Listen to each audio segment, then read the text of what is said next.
Hi, friends. Welcome back. So we're talking about the election, jobs, and the economy. And there's a comment coming in that was criticizing my video just 18 hours ago. And I said essentially the election looks 50-50.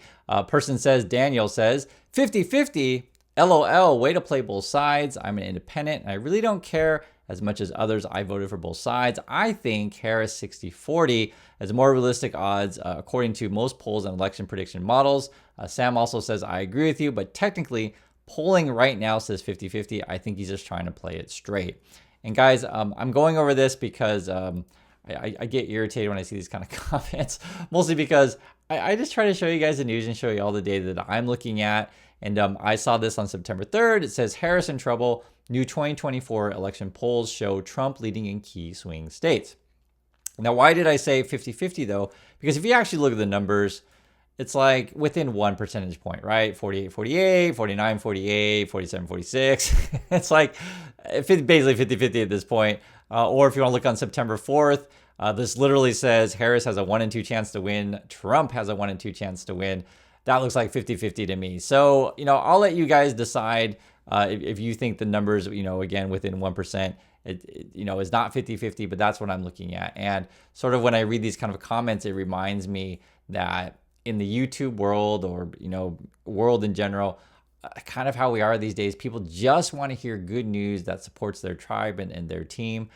I just try to tell you guys the truth and also to live in reality. That's my point of view on this stuff. And if you guys like reality, if you like honest discussion, you should hang out on this channel. Most channels out there won't give you honest discussion. They'll give you bad arguments. And I call that stuff out all the time. But the sad thing, and this is the sad truth, and I have to be a little bit mean, a lot of YouTubers out there are frankly illiterate. They can't read. So they just make stuff up. And they'll sit around and maybe watch whatever favorite news channel that they watch and then make stuff up from that. If you actually read and go through some of the details, it gives you a very different view of the world. Moreover, if you're willing to have honest discussion with people, also give a different view of the world. My point of view is like, guys, I was a professor for about 10 years. I work on trying to help my students improve their critical thinking skills, because I think that is one of the most important things in the world that you can develop for yourself is critical thinking. And especially in the era of fake news everywhere, now we have AI generated images, etc. Being able to spot what's real and not real is extremely important. Also, guys, if you haven't read my book, check it out. It's called Positive Angle. And I write about all the different places that I've been and my life experience and sort of why I think the way that I do. I want to address an interesting thing regarding like the economy, jobs, and I mentioned the election. One of the hardest things for people to grasp, and this has to do with travel, and I always recommend everyone go get a passport and go travel. Changes your view on everything when you meet different types of people in the world. The key lesson is everyone has a different experience, right? Everyone has a different experience. So let me example. So we're talking about the election. This just came out back in June. This is from KPMG, so one of the big consulting firms. And essentially they said, okay, depending on which party you're in, right, your view of economy, finance, et cetera, will vary. So I'll give you a simple version of it. If my party wins, the economy is going to be great. If my party loses, the economy is going to be awful, right? Do you guys understand? So everyone's experience is going to be different. And maybe after the election, half the people in the country will be smiling, and maybe after the election, half the country will be frowning, depending on your point of view. But I want to give you a really interesting thing that KPMG mentioned, and I'll read it, and I want to hear your guys' thoughts on this. So this says here, those wealthy newcomers, and we're talking about the difference between Democrat and Republican here, and I'll read it here. Those wealthy newcomers bid up costs, notably on shelter, making it harder for existing residents to make ends meet. Some of the migration was due to arbitrage that cheaper second-tier cities offered, including lower income taxes. Many of those same enclaves are now among the most expensive, with inflation outpacing other parts of the country. So what is this referring to? And it's a really fascinating thing. So I'll give you an example. Let's say you live in South Carolina. In particular, let's say you live in Charleston. I have a friend who lives there. Actually, I have a couple of friends that live there. And housing prices have gone through the roof in a place like a Charleston. Why? Because people from the north are moving down there. And so if you're in a particular state, and it happens to be a red state, so for example, say South Carolina, and suddenly you're experiencing like crazy amounts of inflation due to richer people from other states moving there and driving up the price of houses, et cetera, then you're like, oh my God, I hate the Democrats. I hate this current administration. But your experience is going to be different than say, for example, let's say, you live in a state to where a lot of people are moving away and suddenly you notice prices coming down a bit because there's less competition there or whatever. Do you guys see what I'm saying? Everyone's going to have a different experience in that kind of thing. Let me give you guys another example. And I actually made a video on this a couple days ago where it was talking about a flight attendant, and the pay is just not that great for them. And it depends, however, which airline you're at. And after I made this video, I remember I was telling my wife that I was really surprised that very few people commented on this part of the video, because I thought, to me, this was the really most interesting thing, and it showed how the differences in companies. So, for example, if you're a Frontier or JetBlue, they don't pay you that good. I'll make it simple. If you're at Delta, they're going to pay you the best out of the other airlines, and it's no wonder that the service at Delta is better. In my opinion, among the American carriers, fly Delta. It's my opinion, but it's funny because it's like, oh, okay, not only is my opinion probably correct that it is the best one, they pay people more. You pay people more, you keep people longer, you keep people happy. It's not that complicated. But I wanted to point this out because, again, everyone's experience is going to be different. So in this situation, if someone says, man, flight attendant job it's a terrible job, I hate my job. It may be different if you work for Delta, right? Maybe a little bit better. Maybe they treat you a little bit better. But if you work for Frontier, chances are they don't treat you that good. Again, everyone's experience is going to be different. I'll give you another example, guys. I read this. 10 restaurant chains filed for bankruptcy this year. These are the kind of stuff that I look at, and I know a lot of people are struggling out there. And so when I see this kind of thing, and then we had a jobs report today that basically said jobs are weaker, and I've been pointing this guys out for several months now, regardless of what the market says, regardless of what the federal government says. If you've lost your job, you're in a recession in your world, and it's tough. And the other thing is too, which is a big problem right now, and I see it all the time in the data, is that even if you do get a job, it may not be necessarily what you want it to be. So for example, say you get fired from, Goldman Sachs or Morgan Stanley or whatever, and then, you end up working for Uber, or you end up working at Chipotle or whatever, right? Yes, you have a job, but you really are not in a position to where, you're thriving. And so I want to point that out. So jobs look weaker right now. And this is just sort of what's happening. I try to live in reality of these things. I know that many Americans have multiple jobs. I showed you guys these charts before. That numbers are going up. People have a tough time retiring, and we're in election year. And so, one of the things that many people will think of, okay, I just got to vote for X candidate and everything's going to get better. And I always tell you guys the truth in this stuff, not necessarily, okay? Now, it doesn't mean necessarily that you shouldn't vote. I always encourage you to vote and vote for, who you like. I like someone, you may like someone, it may be different, it may be the same, whatever. But I am going to tell you the truth about this stuff, and very few people will, unfortunately. So, for example, this came from Penn. I went to school here. Actually, Trump and Musk went to school here. I mentioned that because, your views of the world change depending on the people that you've met. And Penn and Wharton in particular, which is the business school, they compared Trump's and Harris' economic plan and sort of what some possible outcomes would be. And I want to actually look at these with you because they're really interesting. And there's a key last line in these things, and I'll read it for you guys so you guys can understand. Let's look at the key last line. This is under Harris. It says, low and middle class incomes in 2026 and 2034 fare better under campaign proposals on a conventional basis. So again, I'll repeat, this is under Harris. Low and middle class income households will fare better, basically, right? While the households in the top 5% of income distributions fare worse, right? Now listen to this. These conventional gains and losses do not include negative impact on additional debt burden on future generations who must finance most of the spending increases, okay? So that's from Harris. Again, this is coming from Penn. This is another one. And guys, I'm going through this stuff because sometimes, this is a complicated thing. Depending on which channel you watch or whatever, sometimes they only want to paint as one side being good and one side bad, etc. But sometimes this is a reality. Sometimes there's actually just third parties out there that will just tell you, hey, this is what we think. This is our own opinion. Not necessarily, any one way or the other, meaning that we just look at the data and or look at their plans and tell you what we think in an honest way. So here's our projection of what Trump, this is coming in from Penn. They say here, low, middle, and high income households in 2026 and 2034 all fare better under campaign proposals on a conventional basis, right? So I repeat again, low, middle, and high income households will fare better because we're under Trump. These conventional gains and losses do not include the additional debt burden on future generations who must finance almost the entirety of the tax decreases. So they basically say the same thing, both with Harris and Trump, where they're talking about we may be passing and kicking down the can down the road, and future generations are gonna have to pay for said things. Now, if you only look at this part right here, some people say, well, according to this, low, middle, and high income households are gonna do better under Trump, whereas if you look at Harris, only low and middle will benefit, and the high will, the higher income will have to pay for it. However, you do want to look at everything, right? Now take a look at the first line of this one. And this is sort of want to give you guys like a fuller picture. So basically, I'll make it simple. Under Trump, and I leave it up on the screen, you can look at it yourself, but under Trump, essentially, the national debt and our deficit spending will increase. So they're saying here over 10 years, 4.1 trillion. That's what you're looking at. And they're also, you have to think about, okay, is GDP going up or down or whatever, but the net result is 4.1 trillion deficit. I think that's how they say it. And I'll read it exactly. It says 4.1 trillion on the dynamic basis that includes economic feedback effects. Households across all groups benefit on a conventional basis. It depends how you want to look at it. If you take a look at Harris, this says right here, and this is where it gets, you got to look at the details. So 2.0 trillion on a dynamic basis that includes a reduction in economic activity. Lower and middle income households generally benefit from increased transfers and credits on a conventional basis, while higher income households are worse off. So it's a really tricky thing to talk about this stuff, right, guys? Because I'm showing you this. I mean, you can go through the whole thing if you want. It gets complicated.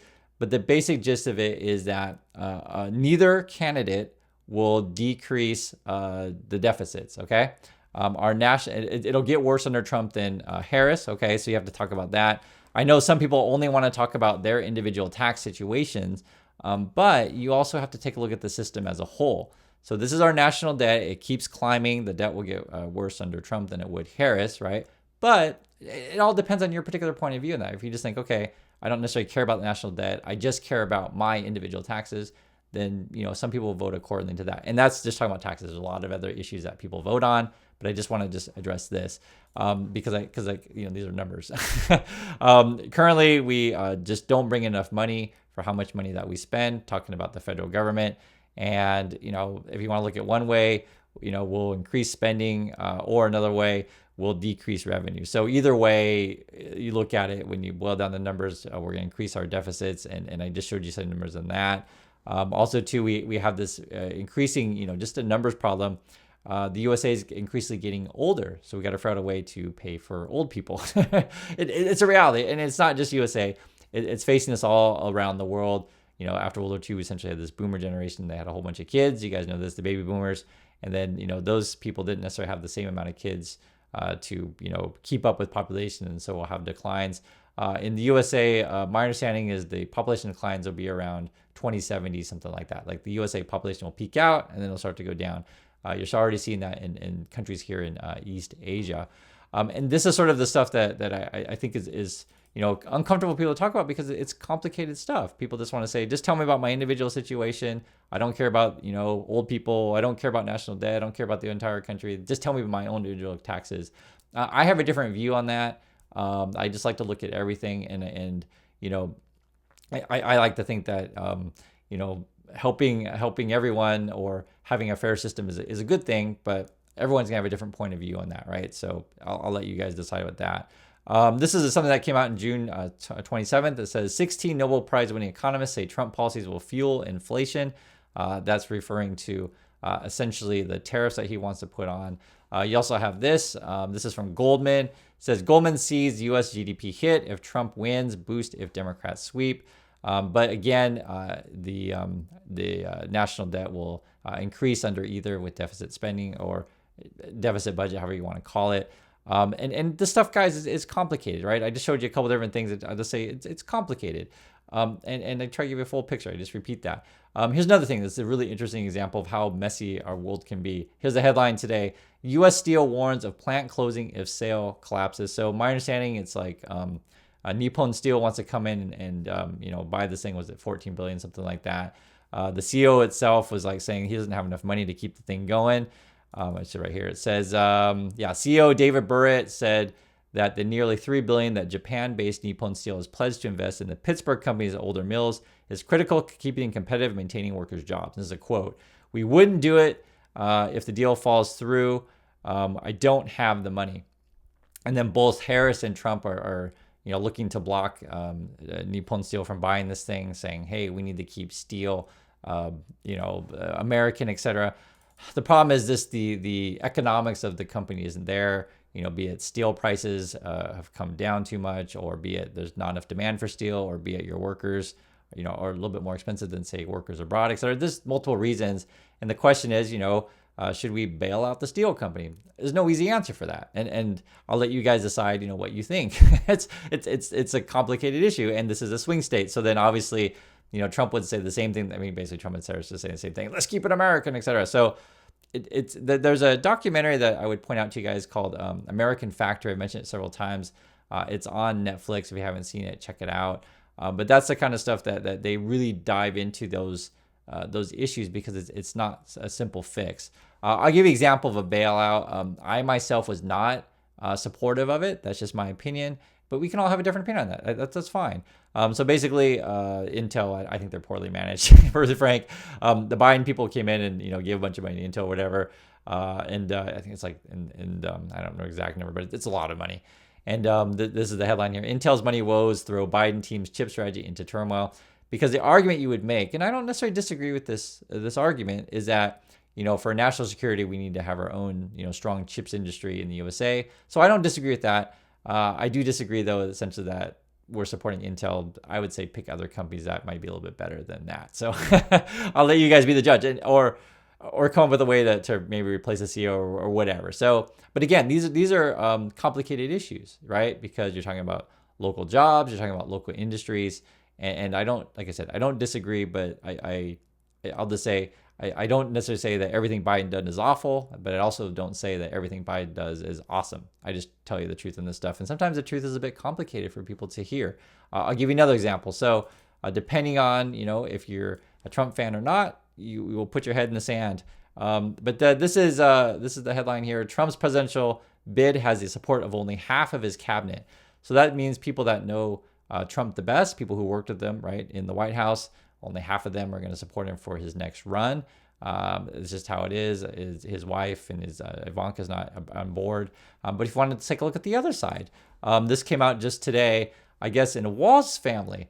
He's having a family dispute. So I don't know how many people he's got in his family. I have no idea. And I don't know if that's his mom. It might be his mom. I'm not sure. It might be, actually. But it looks like the people who are related to Waltz, that's the vice president candidate on the Democrat side, they're all Trump people. I think Waltz was born in Nebraska, so I'm not shocked on that. But you guys can decide whether or not that's an important thing. But I do tell you, right? I tell you, and again, I also tell you that you can make up your own mind. This is why it is really, really complicated to do stuff on YouTube all the time, because it's frustrating. If you want to be popular on YouTube, just tell people what they want to hear, right? So if you're a Trump channel, you say, guys, Harris is in trouble. This is awesome, right? And you tell how awesome that is. If you're a Harris channel, you ignore this kind of thing, right? For me, I consider myself a news channel. I do have my preferences on certain kind of things. I make it clear and I delineate that from facts. So basically I say, hey guys, this is what the facts are. Hey guys, this is what my opinion is. I try to make that really, really clear, because I think in an honest and in a fair world, you have discussions with people about stuff, right? You say, for example, hey, I see this company is losing money, right? Like, for example, the steel mill, or they just don't have enough money to survive. What do you think we should do? Do you think the government should bail it out or not? And I understand that there'll be arguments, for this, for or against, and I don't necessarily think you're immoral either way, because I think both can be reasonable. I myself am not a big fan of government bailouts. That's just me, but I get it.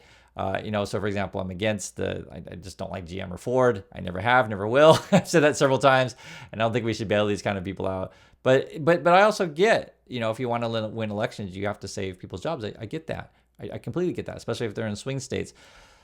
And then depends how you want to swing people's jobs. You want to save people's jobs by letting Japanese money come in and buy the company, right? That's one way to do it. Or do you want to save people's jobs by letting, say, taxpayers' money come in and support the company? So you guys can be the judge. And the thing that's kind of crazy about this kind of situation, it would be if you're, say, for example, on the Republican side, you'll say, oh, I hate socialism. I hate socialism. I hate it when the government, gives people money. It was like, then if, Trump comes in and gives people money to say the steel mill and maybe they have American jobs. Oh yeah, that's really great. We should help people. That's what Republicans should do. And it's like, it depends how you want to say things and how you look at the world.